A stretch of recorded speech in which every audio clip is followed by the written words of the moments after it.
Pues mi nombre es Ana Villegas, soy esposa del pastor Rafael Villegas de aquí de la Iglesia de Vida Nueva para el Mundo en Cancún, y para mí es un privilegio que pueda compartir la palabra con ustedes hoy, porque pues como les decía, es un día maravilloso, estamos celebrando la resurrección de nuestro Señor Jesucristo, y realmente por eso es que Dios tocó mi corazón en el tema de ¿para qué? ¿Para qué vino Cristo? ¿Para qué pasar por la cruz? ¿Por qué? Sabemos que Dios nos ha escogido a todos con un propósito, pero antes de que Él nos herede todas las cosas que Él ha planeado heredarnos, Él tenía que arreglar algunos asuntos en nuestra vida y en nuestro corazón. Y el tema más importante de toda la Biblia es la salvación. Entonces, este tema es el que vamos a ver ahorita, la salvación. ¿De qué nos tendría que salvar el Señor? Hay 3 puntos importantes que anoté, y el primero es de la ira venidera, porque va a haber un día en donde Dios va a derramar su ira.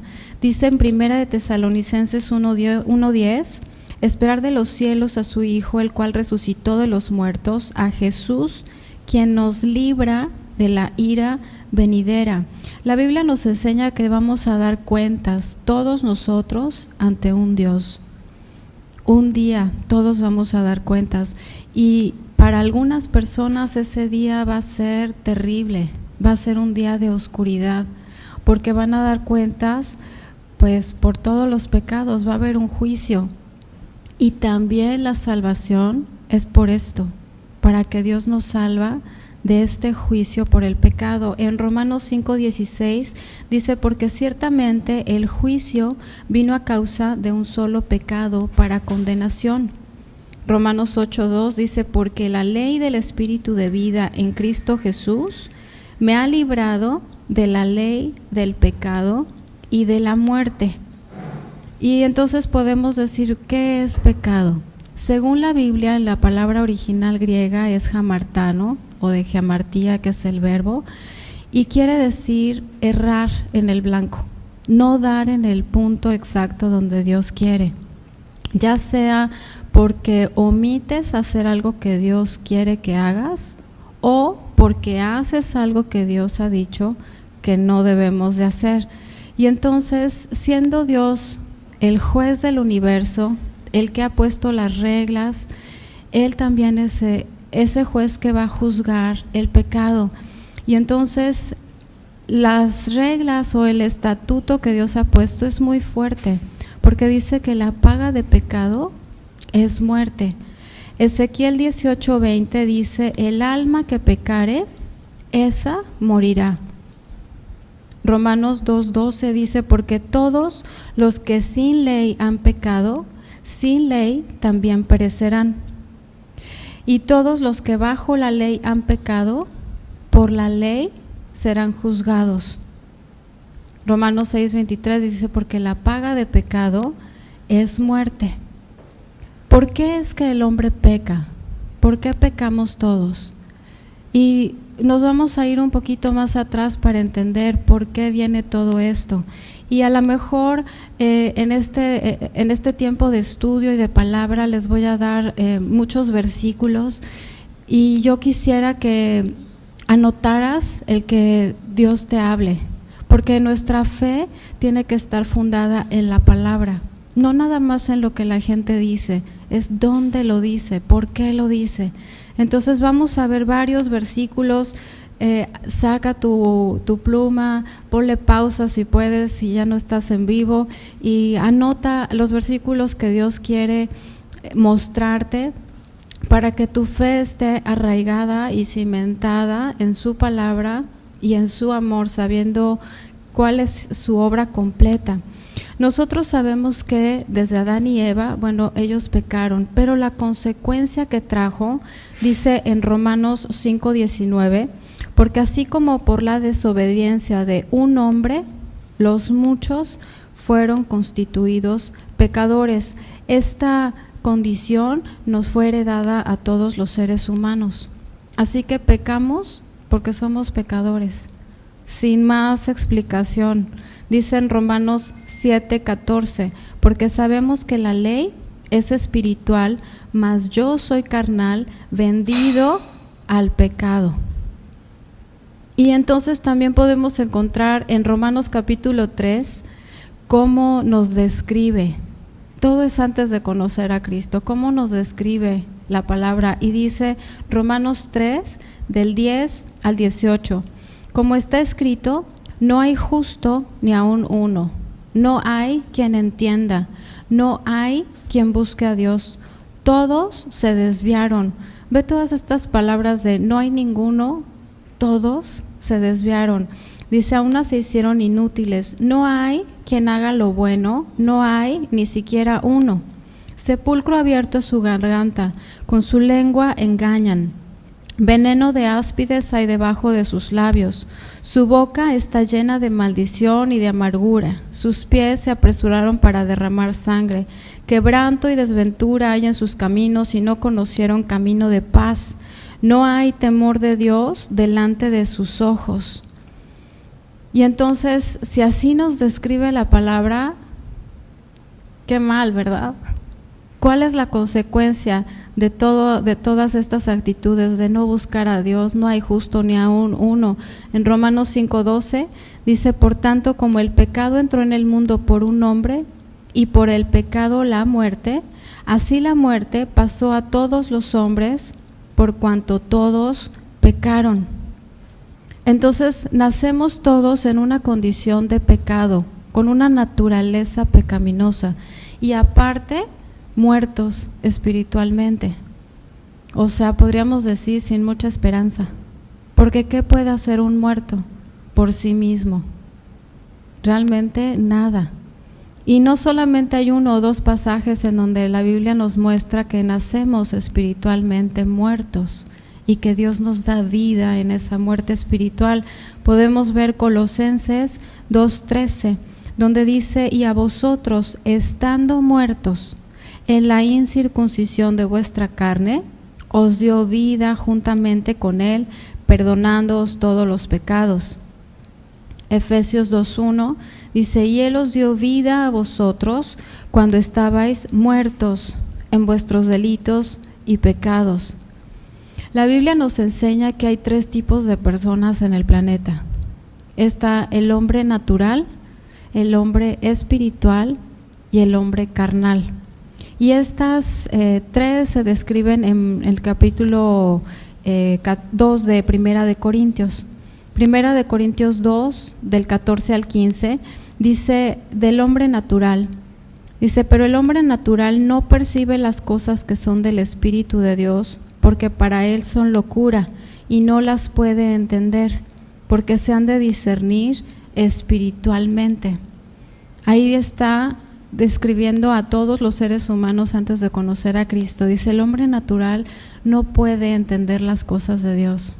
No es que no quiera, no puede, no tiene la capacidad de, porque está muerto espiritualmente. Continuando y dice, en cambio, el espiritual juzga todas las cosas, pero él no es juzgado de nadie. El espiritual es alguien que ya tiene la vida del Espíritu de Dios en sí mismo. Y entonces habla también de las personas, de los cristianos que son salvos, que tienen a Cristo en su corazón, que tienen vida eterna, pero que no se portan como lo que son. En Primera de Corintios 3:1 dice Pablo, de manera que yo, hermanos, no pude hablaros como a espirituales, sino como a carnales, como a niños en Cristo. Entonces vemos estos 3 tipos de personas, el que es salvo, el que no es salvo, y de los salvos, el que no se ha portado todavía como lo que es, que sigue siendo niño espiritualmente. Y haciendo la diferencia realmente entre la vida y la muerte, habla también en Romanos 8, del 7 al 8, dice, por cuanto los designios de la carne son enemistad contra Dios, porque no se pueden sujetar a la ley de Dios, ni tampoco pueden. Y los que viven según la carne no pueden agradar a Dios. Ahí dice que esa condición espiritual no te permite agradar a Dios. No hay nadie que busque a Dios, no hay justo ni aun uno, no hay quien entienda. Esa es la condición del hombre después de Adán y que Eva pecaron. Y entonces, estando en esta condición, Dios da la ley. Y podrías pensar, bueno, ¿para qué nos da Dios la ley? Quizás es para que si nos esforzamos en cumplirla, podemos alcanzar justificación o podríamos alcanzar algún nivel espiritual alto. Pero la verdad es que Dios no dio la ley para que nosotros por medio de la ley alcanzáramos justificación. Dios dio la ley para que conociéramos el pecado, para que conociéramos la condición de nuestro corazón. Dice en Romanos 3:20, ya que por las obras de la ley ningún ser humano será justificado delante de él, porque por medio de la ley es el conocimiento del pecado. Esta ley funciona como un espejo. Tú cada mañana que te levantas y vas al baño, te ves en un espejo. Y el espejo lo que hace es decirte la realidad de las cosas, ¿no? Te dice, tienes el cabello parado, tienes chorreado aquí. O sea, el espejo te muestra la condición en la que te encuentras. Pero el espejo no tiene la capacidad de arreglarte, solamente te muestra tu condición, y así es la ley. La ley fue dada para que conociéramos el pecado, para que conociéramos nuestra condición y que nos pudiéramos dar cuenta que nosotros no podemos alcanzar la perfección por nuestra propia fuerza o por nuestro esfuerzo. Dice Gálatas 2:16, sabiendo que el hombre no es justificado por las obras de la ley, sino por la fe en Jesucristo. Si todos hemos nacido con una naturaleza pecaminosa y hemos nacido en una condición de muerte, ¿qué podríamos hacer nosotros por nosotros mismos? ¿Podrías tú tener la capacidad de cambiar tu naturaleza? Hay varios versículos que hablan también de esto. Job 14, del 4 al 6 dice, ¿quién hará limpio a lo inmundo? Nadie. Ciertamente sus días están determinados y el número de sus meses está cerca de ti. Les pusiste límites de los cuales no pasará. Si tú lo abandonares, él dejará de ser. ¿Quién hará limpio a lo inmundo? Ahí dice, nadie. Si Dios quita el aliento, dice, dejan de ser. Jeremías 13:23 dice, ¿mudará el etíope su piel y el leopardo sus manchas? Así también podréis vosotros hacer bien estando habituados a hacer el mal. Aquí nos dice claramente, ¿podrías cambiar? La Biblia dice que no. Por tus propias fuerzas no puedes. Dios te dice, ¿cuál es la condición en la que estás antes? Te muestra su ley que representa su corazón, su estándar. Y entonces ahí es en donde nos damos cuenta que necesitamos de un Salvador. Hasta que te das cuenta que esa ley es inalcanzable para ti, que tú la cumplas día con día por el resto de tu vida sin fallar en ningún punto, es imposible. Entonces lo que hace la ley, dice la palabra, es llevarte de la mano para que conozcas a Cristo. Esto lo dice en Gálatas 3:24, de manera que la ley ha sido nuestro ayo para llevarnos a Cristo, a fin de que fuésemos justificados por la fe. Y entonces podemos decir, ¿cómo puede ser esto? ¿Cómo sucede el que yo tengo un pecado, el que yo lo tengo que pagar? También Dios, cuando dio la ley, en Éxodo capítulo 20, y después de la ley, todos los siguientes capítulos de Éxodo son leyes, ordenanzas, reglas para todo. O sea que tienes ahí una gran lista por si quieres atarte un poco más. Pero después de que Dios da todo esto, también a Moisés le dice cuál es la salida, porque Dios sabe la condición del hombre. Y Dios también le dice a Moisés, puede haber un sustituto. Entonces tenemos el libro de Levítico.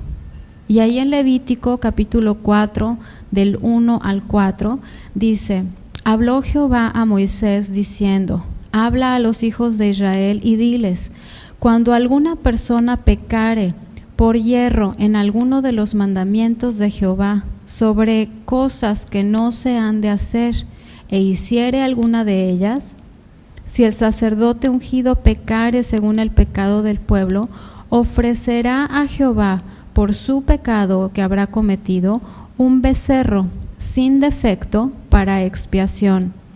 Traerá el becerro a la puerta del tabernáculo de reunión delante de Jehová y pondrá su mano sobre la cabeza del becerro y lo degollará delante de Jehová. Fíjate el impacto. Dice Dios, puede haber un sustituto. La paga del pecado es muerte. Puede morir alguien por ti.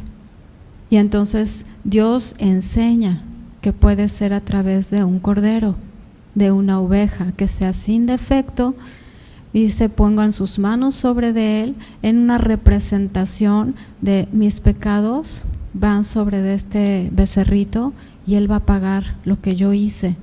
Y ellos tenían que degollar, eso les tenía que abrir los ojos a la importancia que era pecar, que tenía que haber un derramamiento de sangre, porque así lo instituyó Dios. Y dice ahí más adelante en el versículo 20, Levítico 4:20, hará de aquel becerro como hizo con el becerro de la expiación, hará de él el sacerdote expiación por ellos y obtendrán perdón. Esto es, van a obtener perdón, salen perdonados. Entonces el pueblo podía ir y, digamos, salir justificados de sus errores, de sus pecados, pero eso no cambiaba el corazón de la gente. Solamente ellos pagaban de alguna manera con la vida de otro lo que ellos mismos habían hecho. Ahora el sacrificio de Jesucristo es mucho más grande que cualquier otro de los sacrificios que se hicieron desde el Antiguo Testamento en adelante por los judíos. Va mucho más allá, porque no solamente Él fue el Cordero que quita el pecado del mundo, Él también hace una transformación en el corazón de la gente. Por eso es que va mucho más allá, Dios nos transforma, Él hace más, por eso resucitó de los muertos, porque su sacrificio no quedó en sacrificio nada más, fue mucho más allá. Dice en Hebreos 10, y todo el capítulo puedes leerlo y estudiarlo para este propósito. Hebreos 10:1 dice, porque la ley, teniendo la sombra de los bienes venideros, no la imagen misma de las cosas, nunca puede, por los mismos sacrificios que se ofrecen continuamente cada año, hacer perfectos a los que se acercan. Ahí dice claramente que los sacrificios que se hacían en el Antiguo Testamento no podían hacer perfecta a la gente. No tenían esa capacidad. Versículo 10 al 18 dice, en esa voluntad nosotros somos santificados mediante la ofrenda del cuerpo de Jesucristo, hecha una vez para siempre. Y ciertamente todo sacerdote está día tras día ministrando y ofreciendo muchas veces los mismos sacrificios que nunca pueden quitar los pecados. Pero Cristo, siempre que veas el pero, pon atención en la Biblia. Pero Dios, pero Cristo, siempre hay un pero. A pesar de tus circunstancias, a pesar de las cosas, siempre puedes decir, pero Dios está conmigo. Pero Cristo, aquí dice, habiendo ofrecido una vez para siempre un solo sacrificio por los pecados, se ha sentado a la diestra de Dios, porque con una sola ofrenda hizo perfectos para siempre a los santificados. Hizo perfectos para siempre. Su sacrificio sí te perfecciona, te ha hecho perfecto para siempre. Aquí dice, y nos atestigua lo mismo el Espíritu Santo, porque después de haber dicho, este es el pacto que haré con ellos, después de aquellos días, dice el Señor, pondré mis leyes en sus corazones y en sus mentes las escribiré. Añade, y nunca más me acordaré de sus pecados y transgresiones, pues donde hay remisión de estos, no hay más ofrenda por el pecado. Su sacrificio, el que Él haya muerto, haya sido sepultado y haya resucitado, es un sacrificio completo que te transforma. La obra la hizo Él, no tú. Dice que con ese sacrificio hecho una vez y para siempre, hace perfectos, nos hace perfectos a los santificados. Dice la Biblia que ya eres perfecto, que ya eres santo, que ya eres justo. Otro pasaje que dice que ya eres justo, 1 Corintios 6, del 9 al 11. Dice, ¿no sabéis que los injustos no heredarán el reino de Dios? No erréis, ni los fornicarios, ni los idólatras, ni los adúlteros, ni los afeminados, ni los que se echan con varones, ni los ladrones, ni los avaros, ni los borrachos, ni los maldicientes, ni los estafadores heredarán el reino de Dios. Y esto erais algunos. Aquí dice que esto eras, ya no más. Y continúa diciendo, mas ya habéis sido. Esto es tiempo pasado. Ya habéis sido lavados, ya habéis sido santificados, ya habéis sido justificados en el nombre de nuestro Señor Jesús y por el Espíritu de nuestro Dios. Esa es una obra terminada. Por eso cuando Jesús estuvo en la cruz, dijo, terminado, ha sido completado. Su obra es completa y es perfecta, porque te hace a ti perfecto, te hace a ti santo y justo y perfecto. Esa es tu condición ahora, posicionalmente, sí. Falta llevar algunas cosas a la práctica, sí. Pero tu posición en Cristo ya es estar con Él, ya eres perfecto. Ahí dice en 1 Corintios que antes eras maldiciente, eras borracho, mentiroso, parrandero y jugador. Pero ahora dice, ya fuiste lavado, ya fuiste santificado, ya fuiste justificado por la obra completa de Jesucristo, porque con un solo sacrificio, una vez y para siempre, te hizo perfecto. Esto quiere decir que ha cambiado tu corazón. Así como a través de Adán todos heredamos una condición de pecado, ahora a través de Cristo heredamos la vida eterna. Otro pasaje que habla de esto está en Romanos 5, del 18 al 19. Dice, así como por la transgresión de uno vino la condenación a todos los hombres, de la misma manera por la justicia de uno vino a todos los hombres la justificación de vida. Porque así como por la desobediencia de un hombre los muchos fueron constituidos pecadores, así también por la obediencia de uno los muchos serán constituidos justos. Si antes te habías quejado de Adán y Eva y habías dicho, bueno, ¿y yo qué culpa? Ellos pecaron, me heredaron la condición, ¿yo qué culpa? Ahora también puedes decir lo mismo al revés. Yo no he hecho nada para merecer el cielo, pero por lo que hizo uno, yo recibo. Y así como por lo que hizo Adán recibimos muerte, por lo que hizo Cristo nosotros recibimos vida y vida eterna. Esta transformación la logra solamente Cristo a través de su muerte, de su sepultura y de su resurrección. Ahora somos nuevas criaturas en Cristo, dice en 2 Corintios 5:17. Nuevas criaturas, todo lo viejo ha pasado, todo es hecho nuevo. En tu corazón hay una promesa que Dios había hecho desde el Antiguo Testamento de cambiar tu corazón, de cambiar tu naturaleza, de esa naturaleza pecaminosa a una naturaleza divina, a tener un corazón conforme al de Él. Y podemos ver de entre muchos pasajes Ezequiel 36, 26 y 27. Os daré un corazón nuevo y pondré espíritu nuevo dentro de vosotros, y quitaré de vuestra carne el corazón de piedra, y os daré un corazón de carne, y pondré dentro de vosotros mi espíritu, y haré que andéis en mis estatutos y guardéis mis preceptos y los pongáis por obra. ¿Quién es el que hace todo? Aquí dice: os daré, pondré, quitaré, os daré, pondré dentro de vosotros mi espíritu, haré que andéis en mis estatutos. Esta nueva naturaleza solamente Dios nos la puede dar, porque es su obra. Él ha prometido: os daré, os quitaré, os pondré.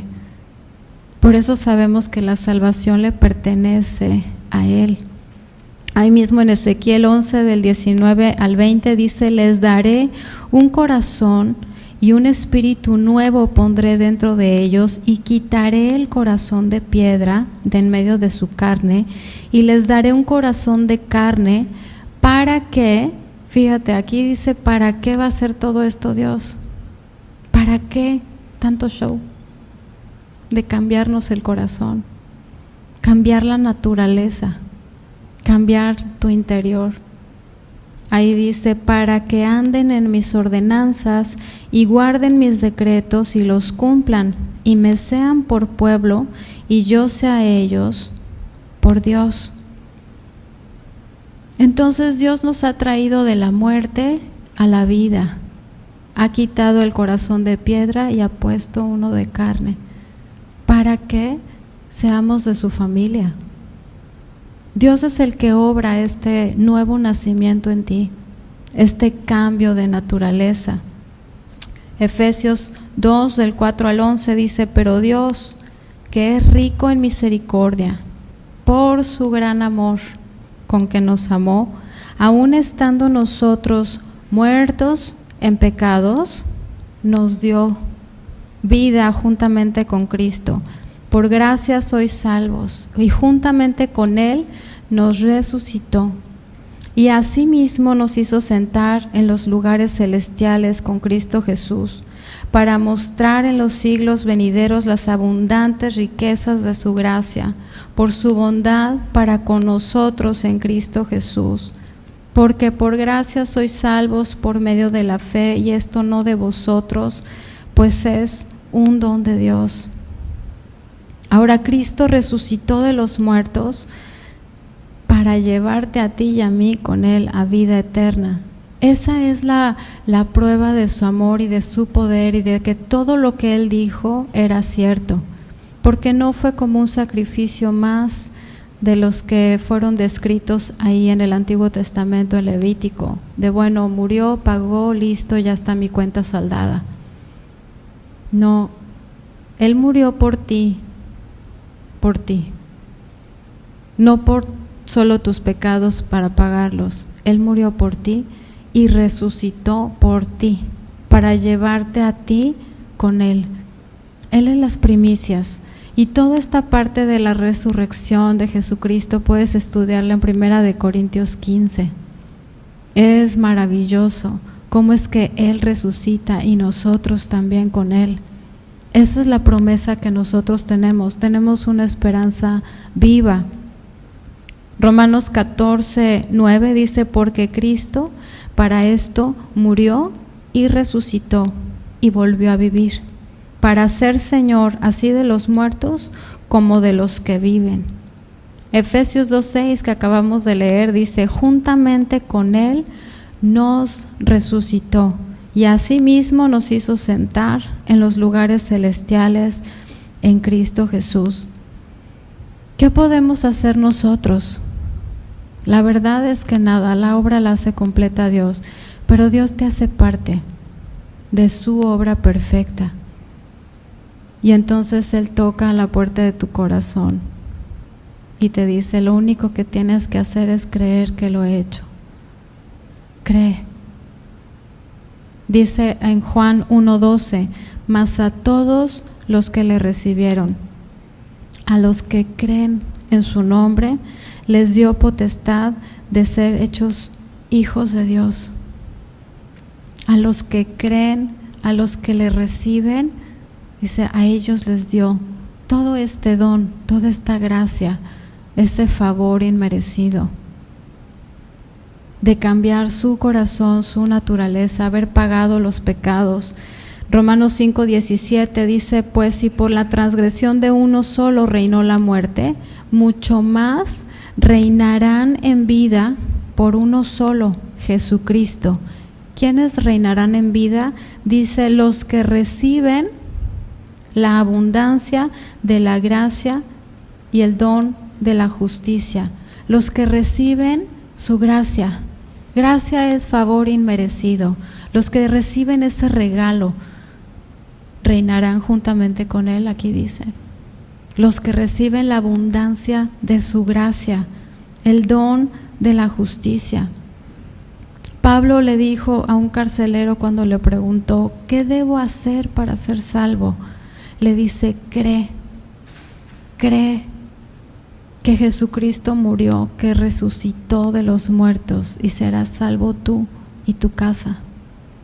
Es la parte que te toca. La verdad es que es la parte más fácil, la parte más hermosa, porque Cristo lo hizo todo. Era necesario que Él muriera, que Él fuera sepultado y que Él resucitara para llevar a cabo todo este cambio de naturaleza del ser humano, para entonces llevar a cabo el propósito que Dios tiene para cada uno: reinar juntamente con Él por la eternidad, tener vida eterna. Yo sé que hay gente que puede decir: parece una buena historia, pero tienes más que perder si no lo crees que los que creemos.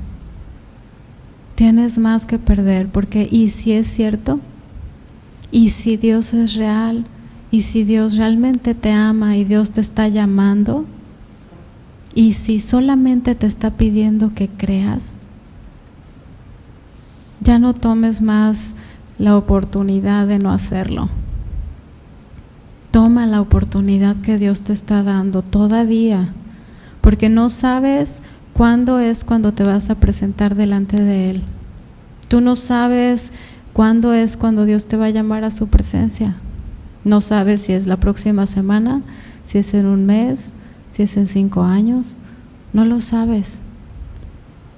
Pero ahorita puedes saber que Dios te ama, que Dios ha dado todo por ti, que Él hizo la obra de morir y de resucitar para que tú recibas vida eterna.